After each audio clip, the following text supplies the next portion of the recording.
શક્તિ પ્રદર્શન ધીરે ધીરે શું આક્રમક થઈ રહ્યા છે, આક્રમક બની રહ્યા છે, લોકો માટે બની રહ્યા છે, તો શું કોઈ ઈશારો છે અને આ ઈશારો કઈ તરફ છે? બસ આજે તે વિષય પર જ વાત કરવી છે. ભૂતકાળમાં ઘણી ભવિષ્યવાણી પણ કરવામાં આવી છે અને તેને લઈને પણ મોટી મોટી ચર્ચાઓ થઈ ચૂકી છે. શું એ ભવિષ્યવાણી સાચી થવા જઈ રહી છે અથવા તો તે દિશામાં જયરાજ આહિર કામ કરી રહ્યા છે?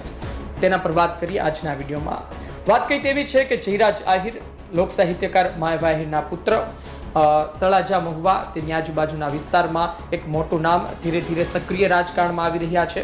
ભવિષ્યમાં ચૂંટણી પણ લડશે, મોટા નેતા પણ. મારુતિ સુઝુકી કંપનીમાં તેની એક ઝુંબેશ જયરાજ આહિરે ઉપાડી હતી.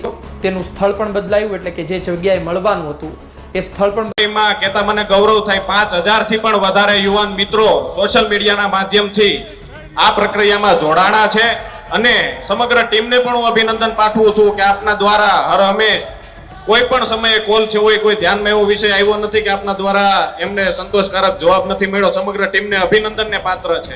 લઈને આપને હું ખાતરી આપું છું, માતાજીના સાનિધ્યમાં છું, ખૂબ સમજીને કહું છું કે તમામ લોકોને રોજગાર મળી રહે એ જ હેતુથી મેં કામ કરું છું. આપને વિશ્વાસ અપાવું કરવાનું હોય તો અમારી સમગ્ર ટીમ હર હંમેશ ઘણા ભાગે ઊભી હોય છે ને આવા સારા કાર્યક્રમ અમે દર મહિનાની 19 તારીખે કરતા હોઈએ છીએ. નાની ઉંમરમાં કુમાર સાહેબ ખૂબ સારી રીતે સમજાણું છે કે કાલે શું થવાનું છે. એ આમાંથી ખાતરી આપું છું કે આ ખોડિયામાં જ્યાં સુધી જીવ છે ત્યારે નાનામાં નાના માણસ માટે શું કરી શકું, યુવાનો માટે હું શું કરી શકું અને છેવાડાના માણસો માટે સારું શું થઈ શકે, એ જ દિશામાં હંમેશા મારું કામ. જય મોગલ.